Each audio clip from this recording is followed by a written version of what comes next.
Again I am here with a new video for you all, and this is last week video for second sem exam. Right now you study this, and I hope at least you score 10 marks in your board exam. So here I written junction diodes. Before I go with junction diode, I like to discuss with you all little about semiconductor. As you know, because I don't want to go too much about metallic bonding and all, I want to discuss with you about semiconductors, because when I am going to explain junction diode, very first you should know what is semiconductor. So as you know, in periodic table, elements in fourth group have some qualities of metal, some quantities of non-metal. They are between. So they are comes in semiconductor. Like germanium, silicon. They all are comes in category of semiconductor. Conductors, you know, which allow to flow charge to them. Insulator, which do not allow to flow charge to them. And semiconductors are between. Normally they don't allow to flow charge to them. At absolute zero temperature, a semiconductor becomes ideal insulator. You understand what I am saying? At absolute zero temperature, semiconductor becomes ideal insulator. So here, I like to tell you semiconductors are two types, intrinsic and extrinsic. Here we are going to discuss about extrinsic semiconductor. Normally in their pure state, all the semiconductors are intrinsic semiconductor. When they are in their pure state, germanium, silicon and all,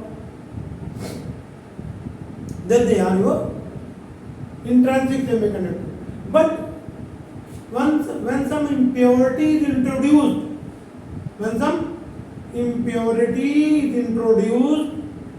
pure semiconductor, then it becomes extrinsic semiconductor. Extrinsic semiconductor again two types, N-type and P-type. As I told you, when some impurity is introduced, when some impurity is introduced, then this method is known as doping. When we introduce some impurity in pure semiconductor, then this is called doping. So semiconductors, as I told you, two types.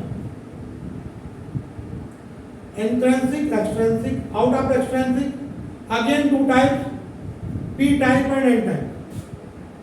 In extrinsic semiconductor, there are two types, P-type and N-type. When some trivalent impurity is introduced in pure germanium or silicon, trivalent means which have 3 electrons in their outermost shell, like aluminium, boron, right? They have 3 electrons in their outermost shell. When some impurity is introduced in this way that have 3 electrons in outermost shell, trivalent impurity. When some trivalent impurity is introduced in pure germanium or silicon, it becomes P-type semiconductor. What happens in this one? Actually, that trivalent impurity when mixed with germanium and silicon, then 4 germanium and silicon makes bond. You see some trivalent impurity is mixed here, right? That have 3 electrons in their outermost shell. Then 4 germanium atom come near to that and makes bond. It has 3 electrons. So 3 electrons are combined with the 3 germanium atom. For 4th germanium atom that have no electron, that is deficiency of electron, that is known as hole. Again I am repeating, when some trivalent impurity is introduced in pure germanium or silicon, germanium or silicon have valency 4. It means they have 4 electrons in their outermost shell. If they get 4 more, then they become stable. So this 4 atom, germanium atom comes near to the impurity atom and makes bond. 3 of them have electron because that have 3 electrons in their outermost shell. So it shares these 3 electrons with 3 nearby germanium atoms. But for fourth one, there is no electron, that is deficiency of electron. That this is deficiency is filled from somewhere else. So this deficiency is named as hole. In N-type semiconductor, N-p-type semiconductor, the charge carriers are holes. This hole is moving in whole material. Here deficiency is filled by somewhere. There hole is created. There hole is filled by somewhere. In this way the charge is moving. As the temperature of semiconductors, as you know, increases, their conductivity increases. At absolute zero, their conductivity becomes a very important question. So now this is all about p-type semiconductor. P-type have charge carrier holes and some thermally generated electrons they have, free electrons. They are known as minority charge carrier. Majority मतलब जो ज़्यादा number में they are majority. So majority charge carrier in p-type are holes and minority charge carriers are free electrons, thermally generated free electrons. Right? Okay. This is about p-type semiconductor. Now another semiconductor is that is N-type semiconductor. N-type semiconductor is produced when some pentavalent impurity is introduced in pure germanium or silicon. Pure germanium or silicon में जब हम कोई pentavalent impurity introduce कर देते हैं, like this.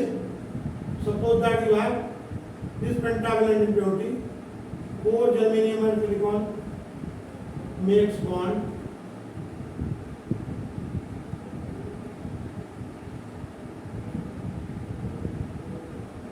And fifth of this electron of this pentavalent impurity remains free. Sometimes they ask,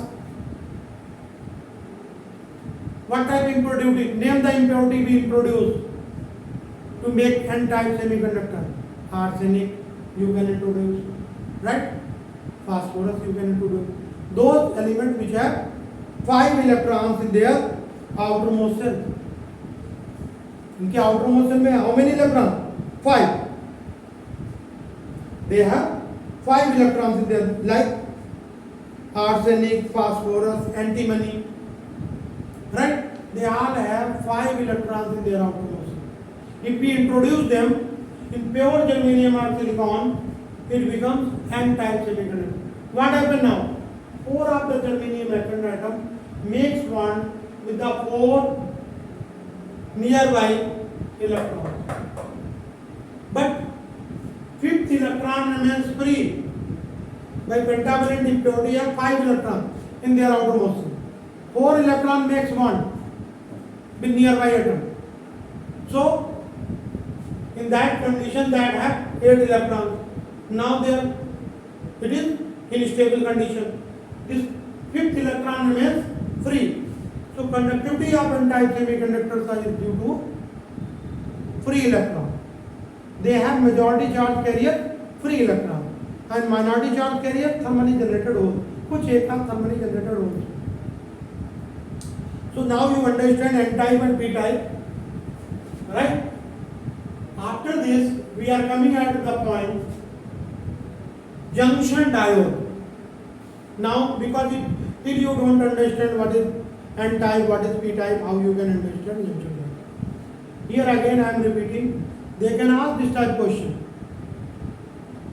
how N-type semiconductor forms? And then pentavalent impurity. What pentavalent? Arsenic, phosphorus, antimony, as I told. Right? How P-type? And trivalent, aluminium, boron. Right? So I hope you understand. Now junction diode. Junction means somewhere two things are or three things are meeting, that is known as junction. So here when an N-type semiconductor is fused with P-type, why I told this word fused? Why I am utilizing this word fused? It means when N and P come close to each other. What N-type semiconductor? That have axis of free electron. And what P-type semiconductor? That deficiency of free electron. That have deficiency of free electron. अरे भाई N type में electron ज्यादा थे, they are charge carrier, and P type में electrons की deficiency,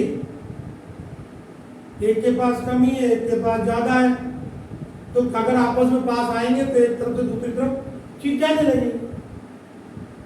So when N-type semiconductor and P-type semiconductor comes very close to each other, then when they are fused means when they join, then electrons from N-type move toward P-type and holes from P-type move toward N-type. Right? What is N-type semiconductor? As I told you, N-type semiconductor means which have free electron. And always remember, when we have to do work very fast, there we use N-type semiconductor. So N-type semiconductors have free electrons, and P-type semiconductor hole means deficiency of electrons. As they are joined together, electrons from N-type move toward P-type and holes from P-type move toward N-type. Right? And when they move towards each other in their way, they meet one another. And the junction, this is junction where they are meeting with one another. What happens? Electrons from this side move toward P region, and from P region holes move toward, I have shown you, N region. Holes move toward N region. When they move toward each other, they meet one another.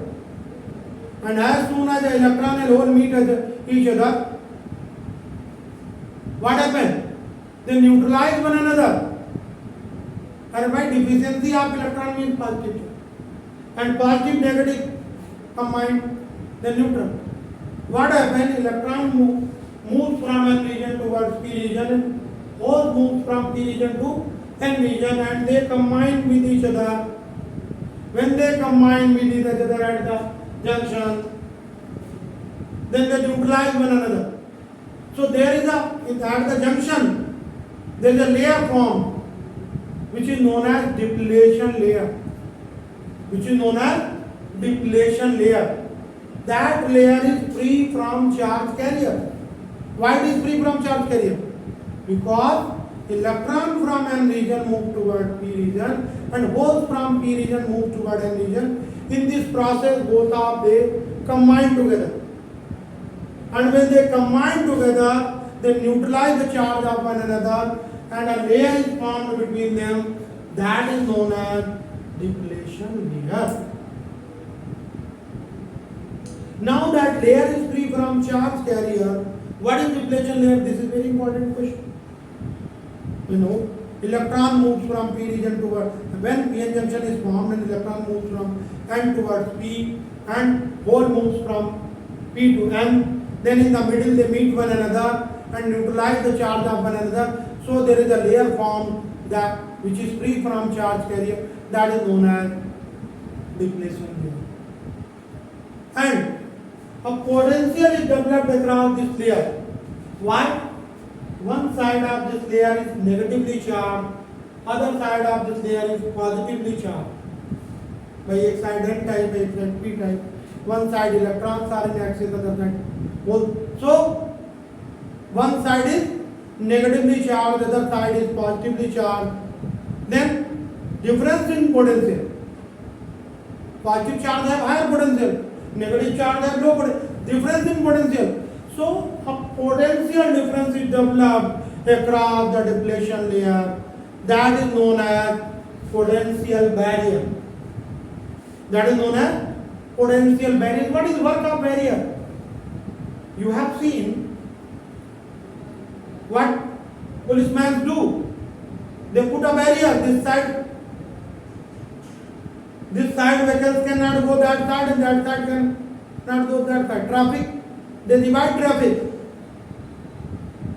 So here again, what is work of this potential barrier? Why we call it potential barrier? Because now, as soon as this potential develops, you can see this is from N region to P region.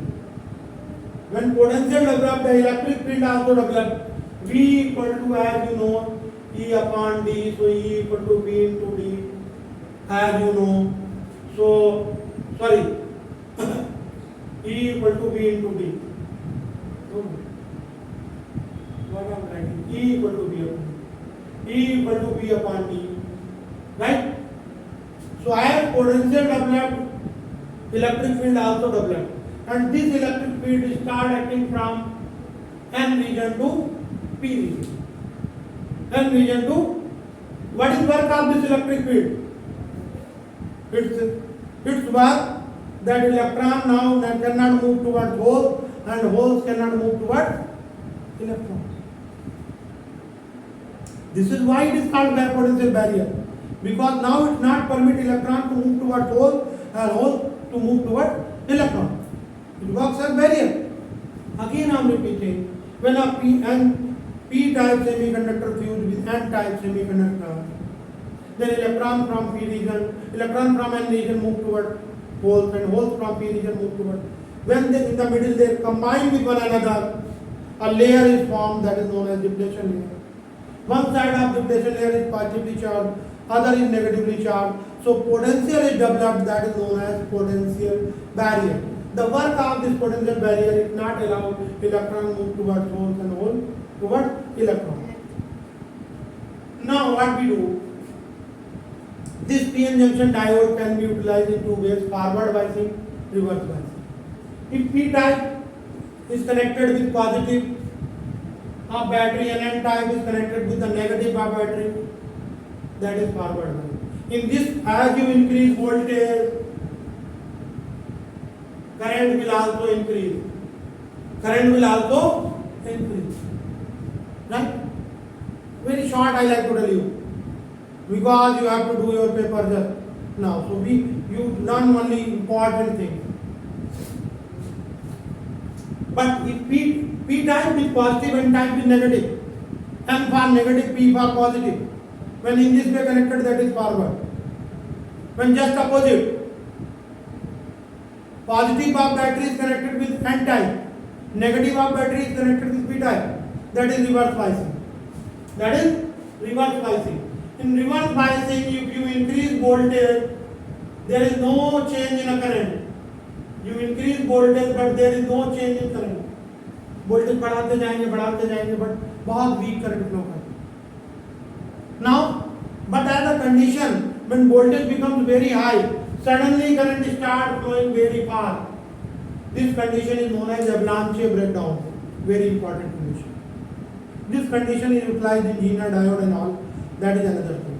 So just now I told you something about PN junction diode.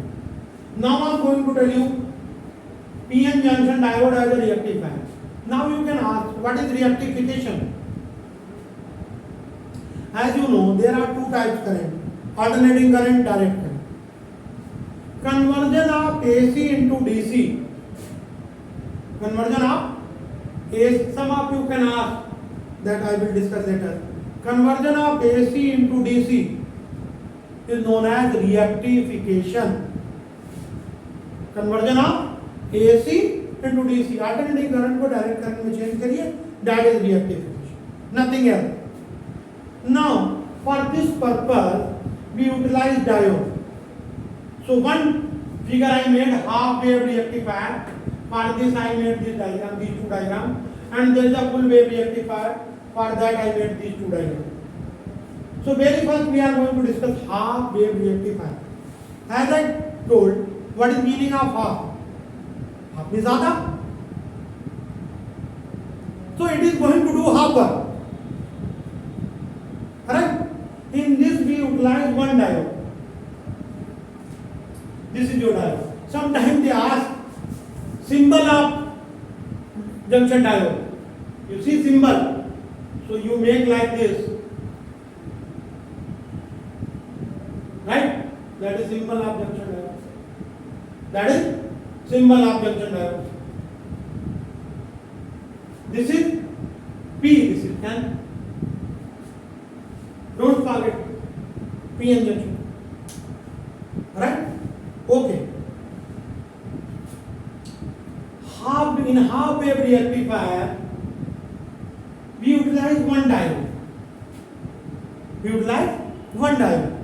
That diode, just now listen carefully. This diode D is connected with the second, transformer. Transformer have two coils. Transformers are two types. Step up, step down.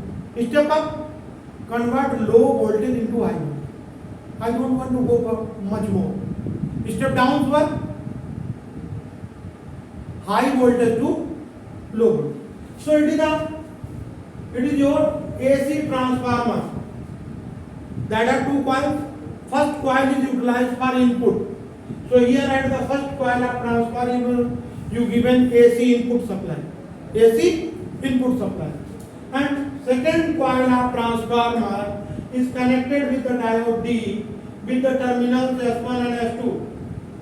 Again I am repeating, you have a diode. Make this diagram. Very important diagram. These two diagrams are really very important. These are also. It's my promise you will get one question on this. When you open paper, then you can remember me. So, again I am repeating. You have a diode. This diode is connected with the secondary coil of transformer, two terminals S1 and S2. And here is a load resistance RL. Load resistance RL. Again I am repeating. You have a diode. That diode D is connected with the secondary coil of transformer, two terminals S1 S2 with the help of load resistance RL. In my theory you have to write only this. Again I am repeating, you have a transformer. With the help of in that transformer, with the help of secondary coil, with the secondary coil diode D, diode is connected with terminal S1 S2 with the help of load resistance RL like figure. भाई आपको diode connect करना था अपने terminal S1 S2 और load resistance L की help से secondary coil से उसको कनेक्ट करना. When you connected and you applied input AC supply, always remember what you are giving. AC you are giving. Alternating current you are giving. Input AC supply is given at the primary coil of transformer. Now, as you know, when you give input AC, then for positive two cycles that have, one is positive half cycle, other is negative half cycle. So for positive half cycle of AC, terminal S1 is positive and S2 is positive है ना cycle. तो positive cycle के लिए first वाला terminal positive हो गया, second वाला negative. So diode P type with positive, N type with negative. So diode is forward bias. Why I told forward and reverse? Reason behind that. That this P with positive and N with negative, so it is forward biasing. In forward biasing, you get current across the load resistance RL like this. Now, for next half cycle, which is negative, this terminal S1 becomes negative and S2 becomes positive. So now P type is negative and N type is positive. So this is a reverse biasing. It means no current. See, very weak current evolving here. Very weak current. To remove that, we utilize filter and all. Just now here for exam it is enough that in reverse biasing approximately we get no current. We get no. Right? So don't confuse and don't put too much brain. This I am telling you for exam only. Otherwise we can discuss a lot about this one. What I am telling that for next P type is negative and N type is positive. So this is reverse biasing. In reverse biasing we do not get current. That's why here I show no current. Similarly, for next half cycle that is positive, again this is positive, this is negative, forward bias again you will get current. It will go on. It will go on. In this way, you can see what I write written half wave rectifier. Here we get current only for half cycle, and that is DC. Here you can say it is AC. Here we are getting DC. Any problem? I don't know. So this is about half wave rectifier. Again I am repeating. In this we take one diode. That diode is connected with the help of terminal S1 S2 and the load resistance RL to the secondary coil of transformer like figure. Right? Now when AC supply is given by transformer, for positive half cycle terminal S1 is positive, S2 is negative, this is forward bias, so we get current across load resistance. For next negative cycle S1 negative, S2 positive, so it is reverse bias, we get no. This is all about half wave rectifier. Now we come at full wave rectifier. In case of full wave rectifier, as you know, full, we use two diodes. We utilize two diodes, and both the diodes are connected with the secondary terminals S1 S2 to the secondary coil like figure. In the middle of the transformer coil, a load resistance RL is connected, where you get output voltage. Input voltage again given across primary coil. Again I am repeating. When we want to utilize diode as full wave rectifier, we utilize two diodes, and both the diodes are connected to the secondary coil of transformer through terminal S1 S2, and input supply is given across the primary coil of transformer. Again same thing. This is input voltage for full wave rectifier.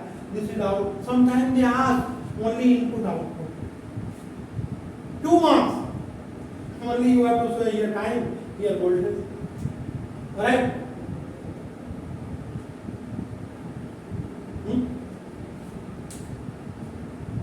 You are going to get 2 marks. Right? So what I am telling,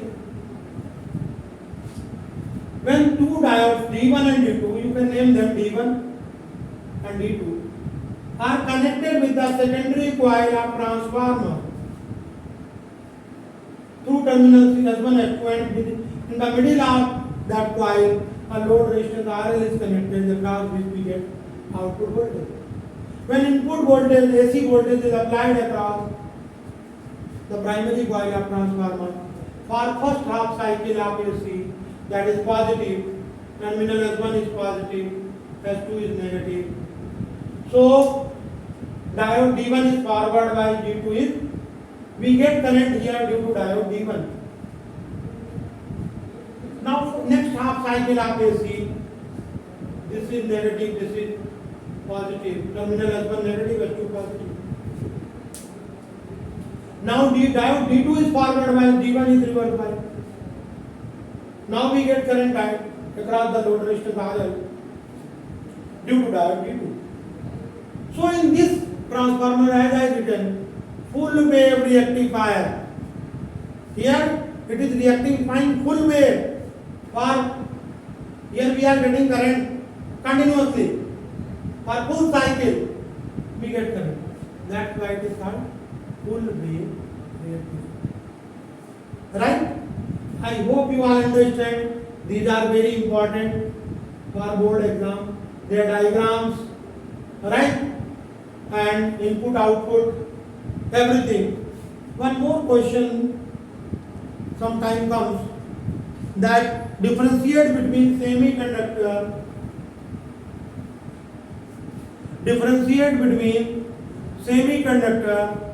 conductor and insulator on the basis of metallic bonds, on the basis of bond theory, right? There are semiconductor, conductor and insulator. There are two types of bond, valence bond and conduction bond. I not told about that too much today because I want to discuss with you junction diode, but this question I feel that very important for board exam. So we can discuss little bit that what is, how bonding is formed. Do you all know? Actually, when metal or something is formed, then all atoms comes very close to each other.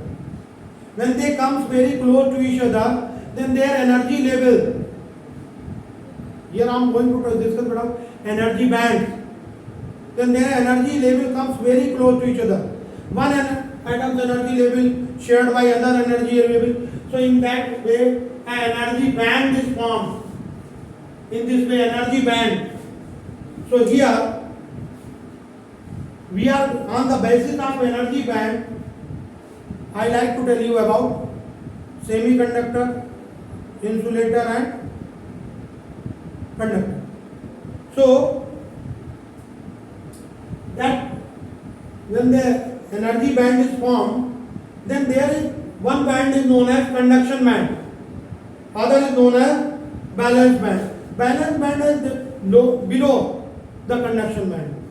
Conduction band is above. From there electrons are utilized for conduction, and valence band electrons are utilized for balance the material. You know, balance electrons. You all know that every atom want to make their structure in this way that comes in stable condition. So these electrons utilized for stable thing. And there is a conduction band. So there is a, suppose that this is conduction band, this is valence band, right? I like to make, this is your conduction band, this is your valence band. If the gap between them is good, like this is your conduction band, this is your valence, this is known as forbidden gap. Forbidden gap. Actually from valence band directly electron cannot transfer to the conduction band. So this is known as forbidden gap. If forbidden gap is good between conduction band and valence band, that is your, this is very important question. Again I am repeating. If between conduction band and valence band there is good gap, you make like this, you will get full mark. Then it is an insulator. Then it is an insulator. If this is your conduction band and this is your valence band,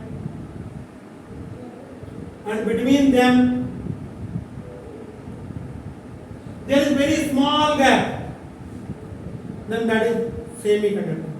That is semiconductor. And when this conduction band and valence band overlap, what is no gap? When there is no forbidden gap between conduction band and valence band, right? There is no gap between conduction band and valence band. You can make like this, sorry, conduction band, valence band, conduction band, valence band, and when they overlap one another, what they do? see here, in this way you can show. And this conduction band and valence band overlap one another. There is no gap. There is no gap. Then it is same conductor. Then it is conductor. Always make like conduction band, valence band. You can show gap. When gap is here, again I am repeating, it is insulator. When very small gap is there, very small, right? Then that is semiconductor. No gap is there, they are overlapping, then that is conductor. So do all the things what you like to do. What I told you, repeat it again and again. I hope you will get in your exam. Best of luck for your exam. Okay. And I hope you all will score good marks. Thank you for watching.